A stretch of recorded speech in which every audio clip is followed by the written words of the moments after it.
Welcome to our March edition of Sports Highlights right here in the studio. Our program airs on Mondays at 7, 2, and 7, weekends at 9 a.m. on Cox Cable 47, 517, NNPSTV.com, YouTube, and all over social media. Tell your friends, and congratulations again to the crew for the 30th anniversary last month, the cast and the crew. Our guests for this show are Dana Robbins, Levi Robbins, and Claudell Clark. We're going to start off with Dana and Levi Robbins. Dana is the Newport News Lacrosse Program Manager, and Levi is the Newport News Lacrosse player, mother, and son. Dana, ladies first, how are you? Doing fine, thank you. Glad to be here. You've settled here from Texas. You've been here for several decades now. I'm sure you enjoy Virginia, first of all. I do. Virginia is like home now. I've been here for about 22 years, so I talk about going home to Texas, but really home is in Virginia. There you go, there you go. All right, Levi, how did you get involved in lacrosse? The way I got involved was one day my mom was on Facebook and asked me if I wanted to play lacrosse. I had no clue what the sport was, and we watched a couple lacrosse games, and then the next day I showed up to practice and started playing. Very good. What grade are you in at school? I'm a sophomore At Warwick High School. Very nice, very nice. So that's the unique blend of it too, Dana, is that there's all types of student athletes from different schools all collaborating for practice at Menchville. That's right. So we play under the organization of Hampton Roads Lacrosse, short for lacrosse, and it is a club sport that Menchville hosts for us. So any student in Newport News that goes to school in Newport News can play, and the practices are held at Menchville. Mm-hmm.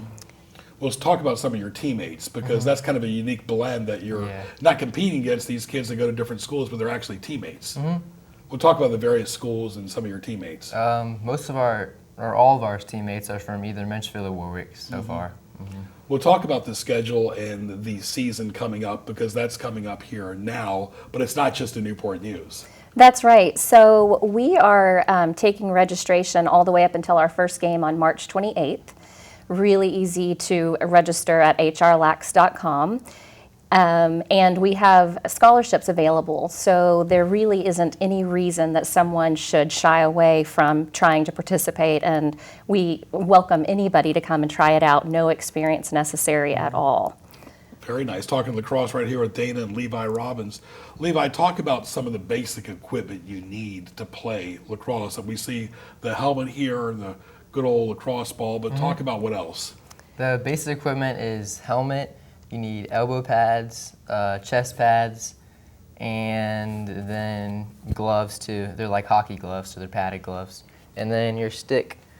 And this is a defensive lacrosse stick. Keep it up there for a little bit. Let's look at it. He's got a net right there as well. Yep. So that's got a long span there. I mean, that can really stretch. If you're tall, that can really stretch a long part of the field. 6 feet. Yeah, that really is. And I guess you have to be careful because you wear helmets, like you said.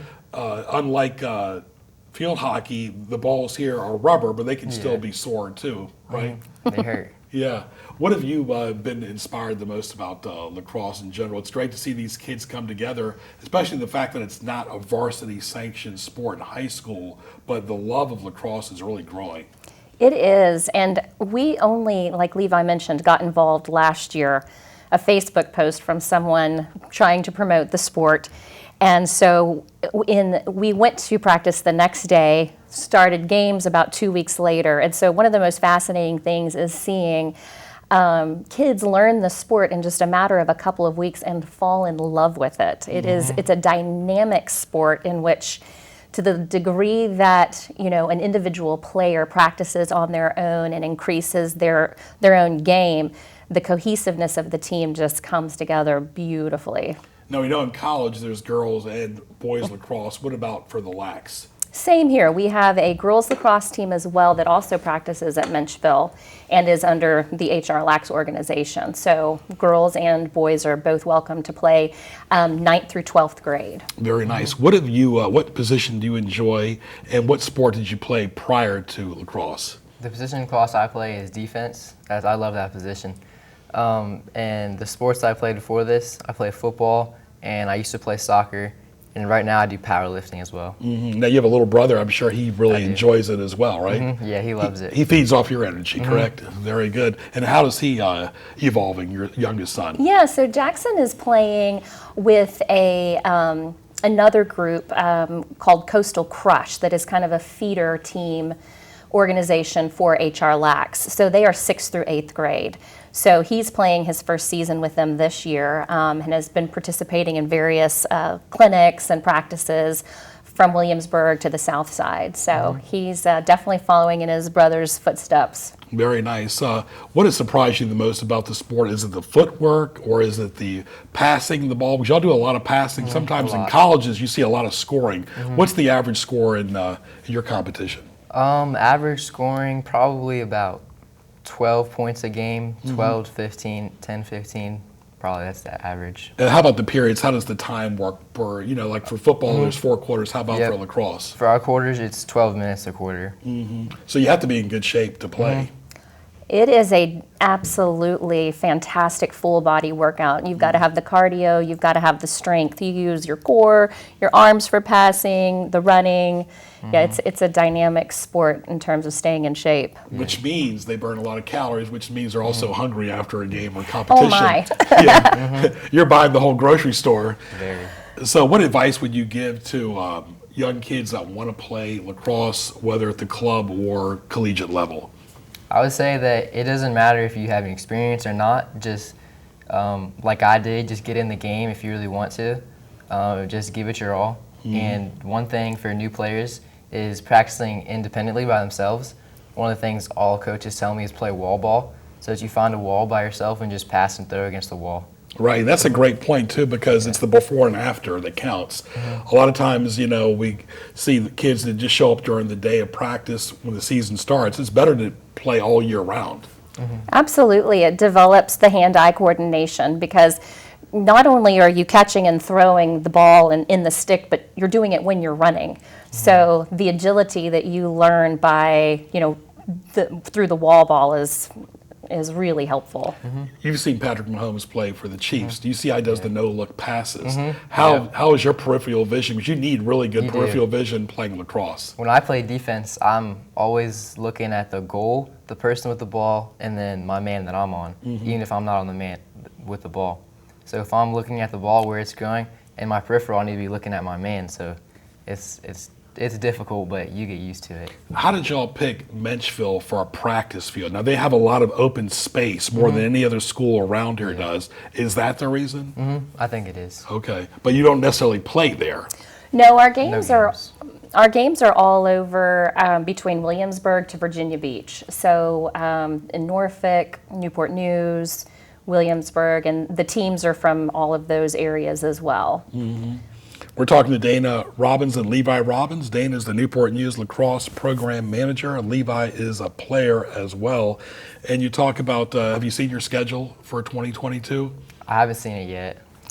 We haven't released the schedule yet until registration is closed on March 28th. So you still have plenty of time. We do.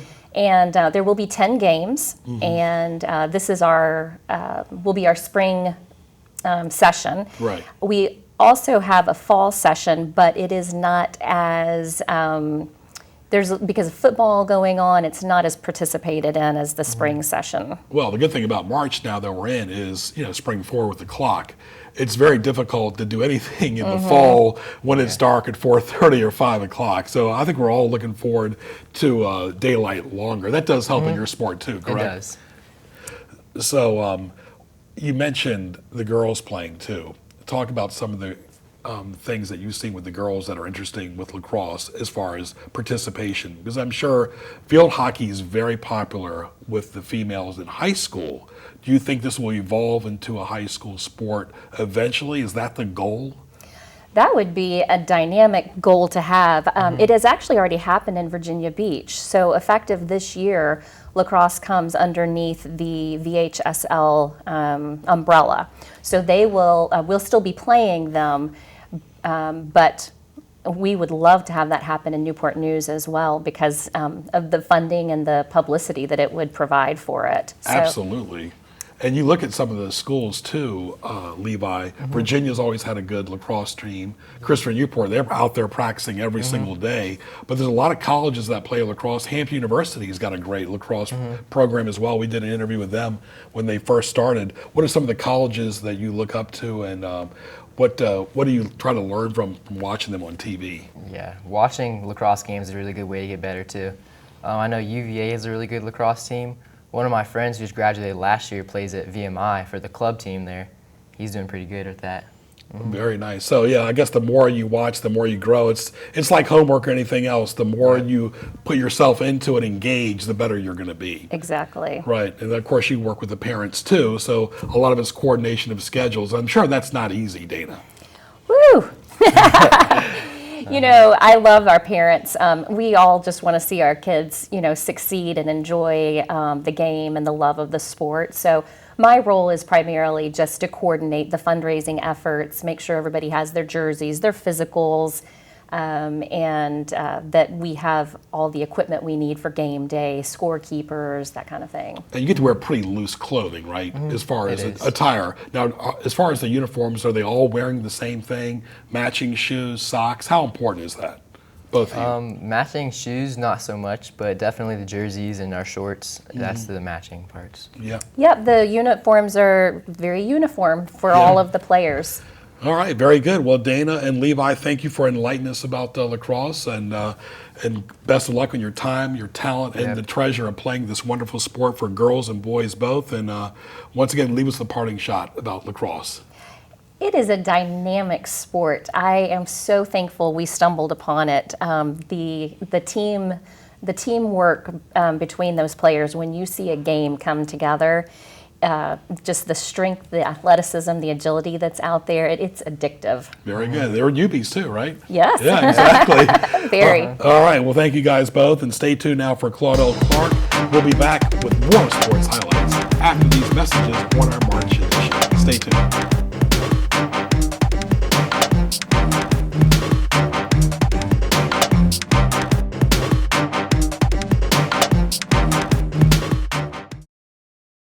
You're watching NNPS TV.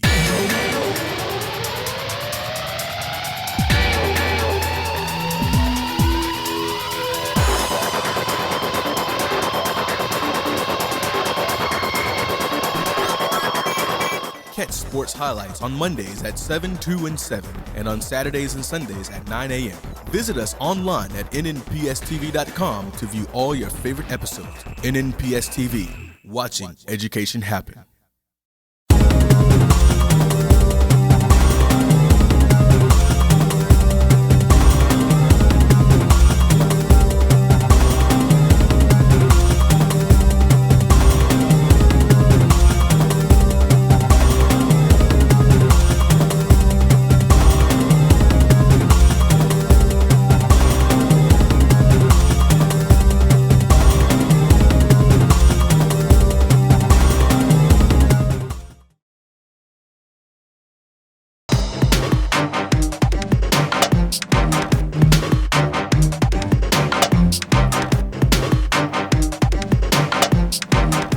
And welcome to our second segment of our March 2022 show, Sports Highlights, of course, in the studio right here. Hope you enjoyed our first two guests talking about the wonderful sport of lacrosse.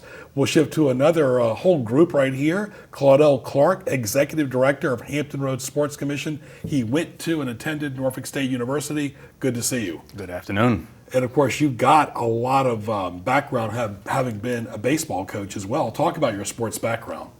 Well, played at Norfolk State as a player, and was fortunate enough to get drafted by the Pittsburgh Pirates, and coached at Norfolk State for 12 years. As we discussed, a lot of baseball experience, and especially on the college and the professional level. I got to ask you about that. You know, of course, Norfolk State's in the MEAC. Back in the day, they were in the CIAA. Hampton University is since divorced, separated, and gone to another conference. I got to get your opinions because that was the #1 rivalry for Norfolk State. Of course, Hampton was in the CIAA. They were in the MEAC. Now they're going to be going to the Colonial. What are your thoughts about that? Well, they're trying to do what's best for them.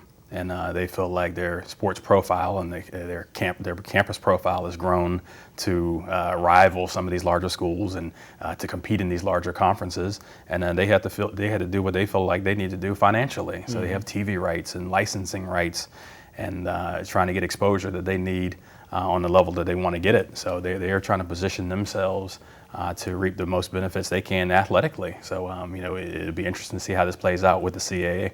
Absolutely. And of course, Claudell Clark's the executive director of the Hampton Roads Sports Commission, and you've seen it. Youth, you've seen professional athletes come out of your city. So you've got a good blend of a lot of things that you bring to the table. What is the main focus of the Hampton Roads Sports Commission?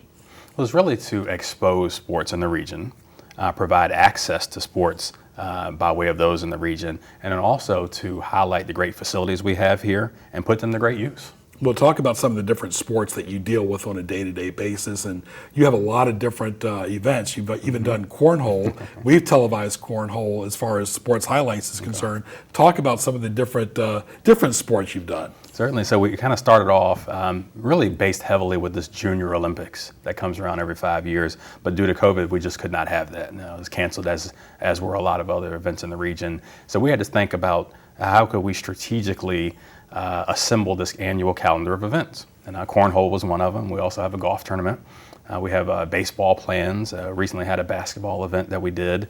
And even have an esports event that's coming up. So a lot of things we're proud of to kind of create this annual sporting events calendar, and to, again, provide that access to a number of different sports to the youth in this area. I think that's the key, is having that access, having that availability for these kids that sometimes might not have had that access. This gives them an opportunity to shine. Certainly. In a lot of cases, not your mainstream sports. So could it be lacrosse, like we just talked about, or cornhole, or women's sports, or adaptive sports. A lot of times, we're just trying to stay out of the mainstream in some cases, just to provide opportunity and exposure to those who may not be on the front page of the paper, who may not be on an interview, or who may not get that headline coverage, but to let folks know that those coaches, those teams, and those organizations are also doing great work, and those student athletes are getting scholarships and doing very well in their sports field of play also. Yeah, from a marketing and a TV standpoint, the Olympics were just on, and they were competing against the NFL, they were competing against college basketball, the NBA, they had the All-Star game, all that stuff, and that's always still something for the Olympic-type sports, the sports that you say kind of out of the box, to be considered mainstream. Look how long it took soccer to become mainstream in this country, so it does take a while. People are so glued. You played baseball, football, basketball, baseball, hockey as well, but these other sports exist too. Certainly. Again, we just kind of get caught on these mainstream sports. As we were talking, the baseball season spans for months and months and months, overlapped by football, overlapped by basketball, but we just don't realize how many other sports are going on. So we really wanted to, that was part of our strategic goal, to really dig deep, to find out what other sports were out there, what other student athletes were achieving on a high level, what other organizations were looking to come into this area, what other sports teams were doing well across the country who were also doing well here that we were not so familiar with. And that has really created a lot of great impressions for us, and created a lot of content for the Sports Commission. When you were at Great Bridge, did you know you had an interest in this at a young age? Well, I certainly wanted to play. I always have these dreams of playing on a collegiate level or professionally. So I certainly knew I wanted to play sports, and baseball just is kind of what stuck and kind of took me as far as it did. I didn't know I was going to coach. I kind of got in that, not accidentally, but got a little slow start, a little rolling start into that, and it became almost a career at Norfolk State, 12 years. And now to be able to kind of put this corporate sponsorship experience along with sports experience, along with major event experience, and work at the chamber with the Sports Commission, it's almost been a dream come true to put all that together. Right, we're talking to Claudell Clark. He's the executive director of the Hampton Roads Sports Commission. For more, go to NNPSTV.com, at Greg Bick on Twitter. Thanks to our entire crew for our March Madness show. And of course, we talk about baseball at the major league level, 162 games. There's spring training if it's a normal season without strikes and everything like that. But the demand on your time when you were the coach, now you kind of control your own time. But when you have to travel all the time, that can also sometimes, as a business person, hinder your growth, because you're trying to get things done in this mobile world. But if you're just focused on one sport, you can't evolve sometimes as a human. Is that kind of how you see it as well? Well, I mean, it's very rewarding. Obviously, Yeah. you know, you recruit and you fundraise and you work with your boosters and you work with your coaches and administration and you try to put this great product on the field annually. But it's a very consuming thing. And what we see on TV, football college coaches, baseball coaches, professional coaches, you know, it's a 24-hour thing. Yeah. You know, obviously you're asleep, but your mind's still going. You're up, you know, trying to get your staff together, trying to get the health of your players together, that practice plan, the game plan going. So it's a 24-hour thing, to be honest. So yes, it does prevent you from looking at some other things, exploring other opportunities, but it's very rewarding. So as I told you before, you know, once I kind of moved on or transitioned from that, again, was able to use that experience and use those ups and downs and use those that trial and error to kind of go with the event and the business connections now to put these events together. So it was just a very valuable experience. You know this well, Claudell. We live in a fast-paced world. We don't live in a dial-up internet world no more. And sometimes baseball, you know that better than anybody, can be, with the young people, can be like, oh, really? Third inning, fourth inning. It's always known as a sport that hasn't evolved time-wise because there's no clock. But then you look at the coach at my school at George Mason, he's been there for decades.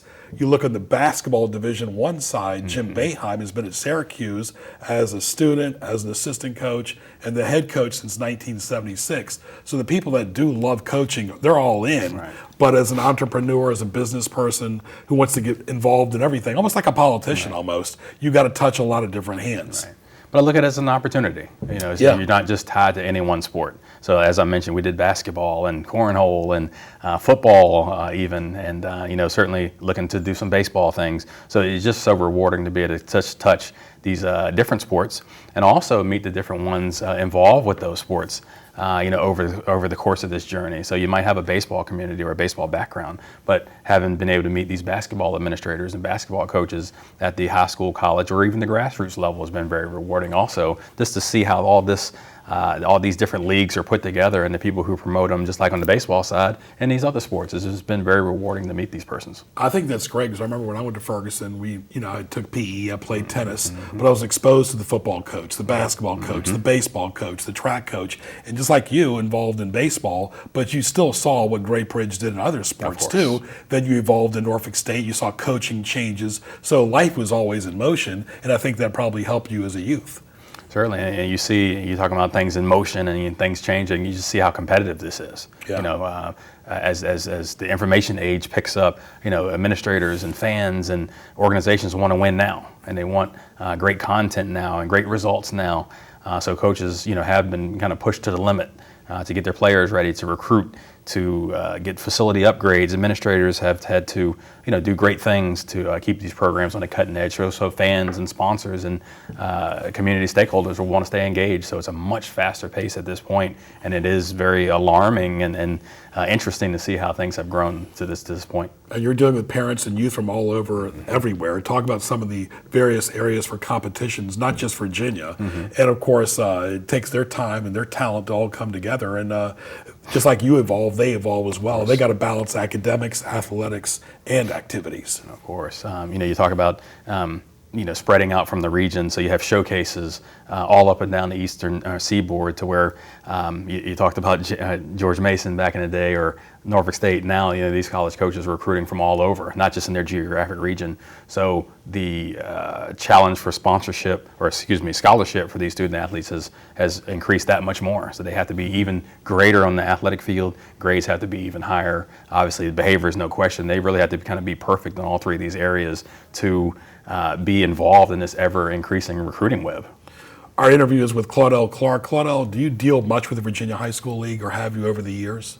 I have, from a recruiting standpoint, understanding their rules, helping them to host events at Norfolk State and other places, and especially now with some of the things that we're doing, this high school all-star baseball game that we're entertaining, or we just recently completed the Bob Dandridge MLK Basketball Classic, which included high school regional basketball teams. So certainly a direct line now to the VHSL, and understanding their rules and working with their member institutions. Yeah, Bobby Dandridge played with my all-time favorite player, Kareem Abdul-Jabbar. Now, Kareem was a great player, folks. You don't believe me? Look on YouTube. He played for the Bucks and the Lakers for 20 years. He dominated the Celtics with John Havlicek. Then he dominated Larry Bird's team. That's rare, you know. Of course, I love Kareem, and that's my own endorsement of Kareem. But Bobby Dandridge played for the Wizards, who were back then called the Bullets, and he played with Kareem as well. So it's great to have a name like that associated with your event. Certainly, it was great profile and great enhancement. Had great teams from this regionalism through sports, we called it, from the south side and the peninsula, public and private. But to have his name as a part of that and to be able to explore and understand his great legacy right there at Norfolk State, right before Black History Month, was just tremendous. Yeah, and of course, I had a chance to be part of Black History Month, seeing Howard playing Notre Dame in January. Then, of course, you talk about during the All-Star weekend, then a showcase HBCU basketball game there that brought new light to these Howard things. And Morgan State? Yeah, absolutely. Of course, Morgan State is from Baltimore. Howard is from Washington, D.C. But it takes a village to all come together, right? Right. Well, it's just this neat movement. Yeah. Some civil and some public and world issues have gone on to kind of create this, but that's what happens. You know, to every action there's a reaction, and there's just this great act. You see it in college football with Deion Sanders. You know, there's just this great call to action, and there's this great exposure and spotlight now on HBCU athletics. And it is good to see some of those professional athletes and companies stepping up to promote and to showcase those athletes. Because these coaches are a leader of men and women both, so these players really look to their coaches. Not everybody can be Deion Sanders and be a household name. I'll never forget one time I was in Norfolk Airport. I was a kid, he was a kid, but he was playing for Columbus. You remember that was AAA of the Yankees. And I said, "Are you really Deion Sanders?" He goes, "Do I need to show my ID?" So he really has always been a comedian from day one. But as sports evolves, as adults evolve, that like you said, it's a great age to be in, because you can connect with so many different parties. Well, you know, you talk about Deion Sanders. We talked earlier about Michael Kadire and Ryan Zimmerman, and then the newer age ball players that are coming through in all the different sports. So it is really neat to be in this position as this regional entity covering the region that's had such great athletes in all sports. To come from this area. So it's just a great time to be in this position, and a great time to be uncovering these stories about past and present athletes and athletes to come. Yeah, Zimmerman and Kadire are two of the best all time. Leave us with a parting shot about the Hampton Roads Sports Commission, how people can connect with you. Certainly, HamptonRoadsSports.org or HR Chamber. HR Chamber means business. Both of those websites will take you straight to the Hampton Roads Sports Commission.